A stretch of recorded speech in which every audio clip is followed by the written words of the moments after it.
back on here today.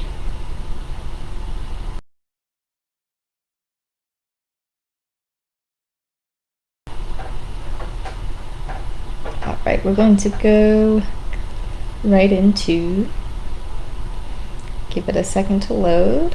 Okay, we're going right into 2nd Chronicles part 3, and we are learning about Solomon's son, Rehoboam, who was the next king in line. And we'll learn a little bit about what had happened to Israel as a whole at this time. And we already have some context and some knowledge from reading 1st and 2nd Kings. But let's go ahead and start out with our quote, "Father of his country," in reference to George Washington. This is attributed to, but not necessarily by Francis Bailey. And it says Nordamerikanische Kalender, 779. But thinking about the concept of being a father of a nation or a father of a country, we can think about a king or a leader.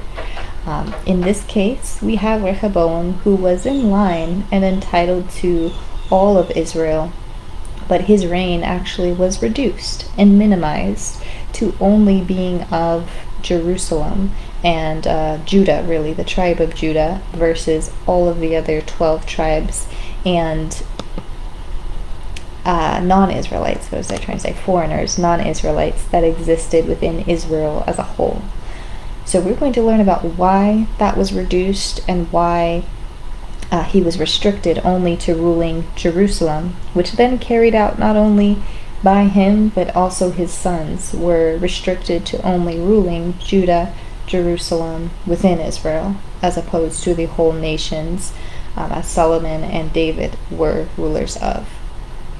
So let's begin. It says here, Rehoboam went to Shechem, for all Israel had gone there to make him king. Then King Rehoboam consulted the elders who had served his father Solomon during his lifetime. "How would you advise me to answer these people?" he asked. So he's asking for some advice because, as we may remember, the people were begging Rehoboam to lighten his hand on the people. Okay, so these people were actually, even in Solomon's reign, very overworked. I would say very overworked. Although there was a lot of wealth within the nation, the people were the ones that were really taking the heavy hit, and they were being taxed heavily, they were being worked very heavily. So they actually had a lot of complaints with the way that Solomon was ruling, as much as that's really not talked about. We did briefly mention the forced labor that was enacted by the king and to control, I guess you would say, the non-Israelite people. So there was a lot of forced labor going on, and I'm sure that had leached also into some Israelite clans as well. I'm sure that other people got roped up into it, because Israel, we can really think of as a country or a nation. It is a country, of course, now, but it was really a nation, and everybody within its borders, despite their lineage or despite their tribe membership, they were all together. They were living together as one nation. So a lot of the forced labor, heavy taxes, working very, very, very hard with, yes, a lot of reward, but they didn't see as much of that as they had liked to see. Everybody was involved, and everybody felt the effects of the heavy rulership. So they were begging King Rehoboam to loosen his grip, right? Lift the heavy burden that was placed upon them by his father. Lift the burden. So he's asking the elders, how do I respond to this? And they replied, "If you will be kind to these people and please them and give them a favorable answer, they will always be your servants." Okay, very advisable, right? Answer them kindly. Have them look to you as a kind and benevolent ruler. Although he did not do that. Let me not get lost here with all the Israelites. So he did exactly the opposite, and he said that I'm going to come upon the people even harder.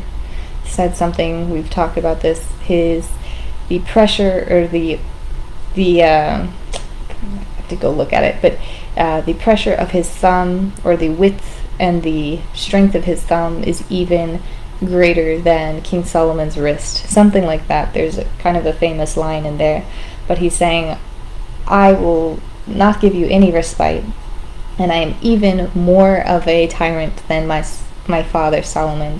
Thinking that Solomon was a tyrant, the fact that they put him in that category made him come down on them even harder with a fierce response. So when all Israel saw that, the king refused to listen to them. They answered the king, "What share do we have in David? What part in Jesse's son? To your tents, Israel. Look after your own house, David." So this is where everybody becomes divided once again, realizing that all of Israel is not particularly related or does need to be loyal to the line of Judah, which is where David is from. So the only people that stuck with Rehoboam as the ruler is the town of Judah, was the line of Judah. Anyways, so all the Israelites went home, but as for the Israelites who were living in the towns of Judah, Rehoboam still ruled over them. Rehoboam lived in Jerusalem and built up towns for defense in Judah, Beth-sur, Zoko, Adullam. They strengthened the kingdom of Judah and supported Rehoboam, son of Solomon, 3 years, following the ways of David and Solomon. Okay, so they were having a lot of conflict actually with the rest of Israel during this time, so they had these towns of defense to go ahead and protect the city. They were very convinced that they should be going to war with Israel. And it says here, although they were following the ways of David and Solomon, everybody, all of Israel as a whole, they had been unfaithful to the Lord. This division caused a lot of new ideas to enter the nation and the community. Lots of, the hot topic word right now is innovations, right? Lots of new ideas, lots of foreign worship, idolatry, things like that. So because they had been unfaithful to the Lord, Shishak, king of Egypt, attacked Jerusalem in the 5th year of King Rehoboam. When the Lord saw that they humbled themselves, because they did ask for the Lord's forgiveness, this word of the Lord came to Shemaiah: "Since they humbled themselves, I will not destroy them, but will soon give them deliverance. My wrath will not be poured out on Jerusalem through Shishak. They will, however, become subject to him, so that they may learn the difference between serving me and serving the kings of other lands." So the tides have definitely turned. While Rehoboam did promise a heavy hand and a heavy rulership, God really, through this decision, through this ruling, turned that idea on its head, and he made them subject to this Egyptian king, Shishak. So while Rehoboam was so pushing for this heavy labor to continue, for this hard work to continue, for this slavery really to continue, he actually made the entire nation slaves over a different king. So that is the results of their actions. Okay, they didn't die though, right? They didn't die. They didn't go to war. They weren't destroyed, but they were definitely subservient to this Egyptian king during this time. It says here, Rehoboam then rested with his ancestors and was buried in the city of David, and Abijah his son succeeded him as king. Alright, so we're going to enter into familiar territory, going through all these kings, and hopefully we just uncover a little bit more than we did previously, going through each of the kings. I know we were very quick in doing so because there were so many to cover. So hopefully we get little nuggets and newer pieces of information and newer questions and things that we have to go ahead and discover between both Israel as a whole and then Jerusalem and Judah. Okay, but now we can kind of clearly see, why this split happened. You can really understand why it happened and how it lasted to, we'll go ahead and discover throughout this whole segment of time when we have these different rulers of both Israel and Judah. And if I'm not mistaken, we didn't really mention it now, but at the same time that we had Rehoboam over Judah, we also have Jeroboam over Israel. And he was also kind of playing a part in this rebellion. He was trying to kind of snake his way in and take over the rule somehow, some way.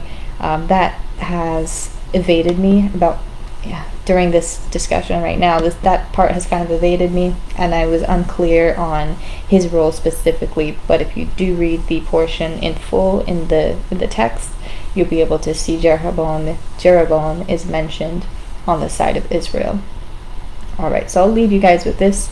That was very quick going over that, but it was not too long of a section. I appreciate you guys listening and staying engaged. I can't talk. Staying engaged today. Have a good rest of your day, and thank you. Bye-bye, guys.